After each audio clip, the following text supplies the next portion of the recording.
Hello everyone, welcome on our YouTube channel conceptual study point. इस video में हम बात करेंगे बीएड के क्वेश्चन पेपर जो पेडागोजी ऑफ इंग्लिश ये लर्निंग एंड टीचिंग का है फर्स्ट ईयर का, और ये पेडागोजी ऑफ कंप्यूटर साइंस। तो मेरा कहने का मतलब है हम इन वीडियोज़ के थ्रू इन सभी क्वेश्चन पेपर को एक्सप्लेन करने वाले हैं, आपको दिखाने वाले हैं कैसे क्वेश्चन पेपर को सेट किया जाता है, पॉइंट ऑफ एग्जामिनर का पॉइंट ऑफ व्यू क्या है। इस वीडियो में हम बात करेंगे पेडागोजी ऑफ इंग्लिश के सिर्फ, ठीक है। उसके नेक्स्ट वीडियोज़ के अंदर हम एक एक करके, बिकॉज वीडियोज़ काफ़ी लंबी हो जाएंगी।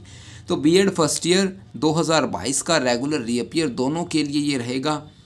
एक और बात, time duration 3 hours, maximum marks 80। Pedagogy of English subject हमारा जो है, ठीक है, ये बिल्कुल फ्रेश है। क्वेश्चन पेपर 2022 का है, रिसेंट का ही क्वेश्चन पेपर है, जो कि आपको प्रीवियस ईयर भी हमारे क्वेश्चन पेपर चैनल पर मिल जाएंगे। तो चलिए शुरू करते हैं। सबसे पहली बात तो मैं आपको नोट बताना चाहूँगा, यहाँ पर काफ़ी बच्चों को कन्फ्यूज़न रहता है क्वेश्चंस कैसे अटैम्प्ट करने हैं। तो 5 क्वेश्चन आपको अटैम्प्ट करने होंगे, जिनमें से एक क्वेश्चन कंपल्सरी रहेगा और एक क्वेश्चन आपको यूनिट वाइज पिकअप करने होंगे। ये बात आप ध्यान से सुन लीजिए, ठीक है। तो चलिए शुरू करते हैं। पहला क्वेश्चन क्या है, right shout note on following 4x4 16 marks का कंप्लीट पहला पोर्शन रहेगा आपका। तो पहला कंस्ट्रक्टिव अप्रोच को डिफाइन करना होगा, planning, cocurricular activities, multimedia resources, peer support program. ये था हमारा पहला पार्ट या पहला क्वेश्चन, जो कि कंपल्सरी है। बाकी यूनिट्स में आपको चॉइसेस मिल जाएंगी। तो देखिए, पहली यूनिट को हम देखते हैं। सबसे पहले कवर करेंगे what do you mean by the term linguistic. Linguistic क्या है? Explain various linguistic principles in teaching of English language. देखिए, मैं पेडागोजी ऑफ इंग्लिश की बात नहीं कर रहा यहाँ पे, मैं एक बताना चाहूँगा बात। प्रिंसिपल्स जहाँ पर आ जाए वहाँ पर सिद्धांत काफ़ी ज़रूरी हो जाते हैं। क्वेश्चंस है जो आप बीएड के अंदर देखेंगे, काफ़ी सिद्धांतों पर बेस्ड क्वेश्चंस आपको देखने को मिलेंगे। तो मैं कहना चाहूँगा आपसे प्रिंसिपल्स को ना छोड़ें। थर्ड क्वेश्चन क्या है, यहाँ पे चलते हैं।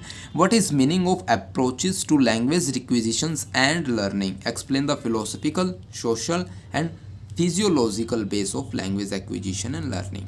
16 मार्क्स के रहेंगे, चॉइस बेस्ड है ये। आप इनमें से कोई भी एक उठाइए और वो करिए, लेकिन दोनों मत कीजिए एक यूनिट का, ठीक है।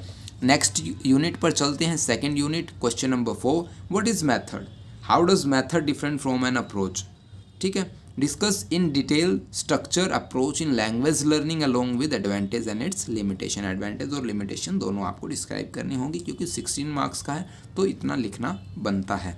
Define prose, explain the aim of teaching of prose, also discuss in detail the purpose and importance of teaching of prose in English language. ये था हमारा 5th क्वेश्चन, ठीक है। आप इनको पोर्शन में बिल्कुल जो अच्छी तरह अगर आप राइट डाउन करेंगे, हो सकता है आपको कंप्लीट क्वेश्चन ना आता हो, जैसे कि मेथड के अंदर आपको सिर्फ मेथड आता है या फिर ये भी नहीं आता, तो आप क्या करें, मेथड को राइट डाउन कीजिए अच्छे मतलब थोड़ा पैटर्न बना के, ठीक है। ये ना हो कि भी आप खिचड़ी पका रहे हैं वहाँ पर है, जो बिल्कुल पैराग्राफ से पैराग्राफ लिखे जा रहे हैं, ठीक है।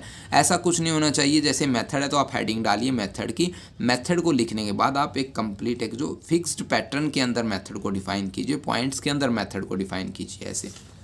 नेक्स्ट क्वेश्चन आता है यूनिट 3। मेरे कहने का मतलब था कि आप पॉइंट्स में अगर क्वेश्चंस को राइट डाउन करेंगे उनके आंसर्स को, तो एग्जामिनर को चेकआउट करने में काफ़ी हेल्प रहती है। इजी उनकी जो निगाहें जो चीज़ देखना चाहती है वो देख जाए, ठीक है। तो उनको आपके मार्क्स नहीं कटते वहाँ पर। Unit 3, what do you mean by stress. Stress का क्या मीनिंग है। Write the useful of stress in English pronunciation. Explain the importance of elementary knowledge of sounds in English language for an English teacher. 7th question, ये भी 16 marks, सभी 16 के रहेंगे। एक ही बात मैं बार बार बोल रहा हूँ, एक क्वेश्चन करना भैया यूनिट से। ऐसा ना हो कि आप राजा एक ही यूनिट से दोनों उठा रहे हैं क्वेश्चन, इसमें आपको दिक्कत हो जाएगी। What do you understand by reading, describe the mechanics of reading, discuss the various teaching skill required for developing reading skills. Next और last unit 4, define remedial teaching, discuss the procedure of remedial teaching, state the strategy involved in it, how the remedial work can be organized। ये भी 16 का।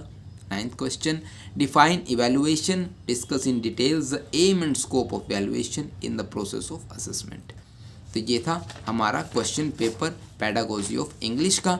Video को आप ज़्यादा से ज़्यादा share कीजिए, बेल आइकन को प्रेस कीजिए। क्यों कीजिए? क्योंकि आप फर्दर वीडियोस की अपडेट अगर चाहते हैं तो आप बेल आइकन को प्रेस कर सकते हैं।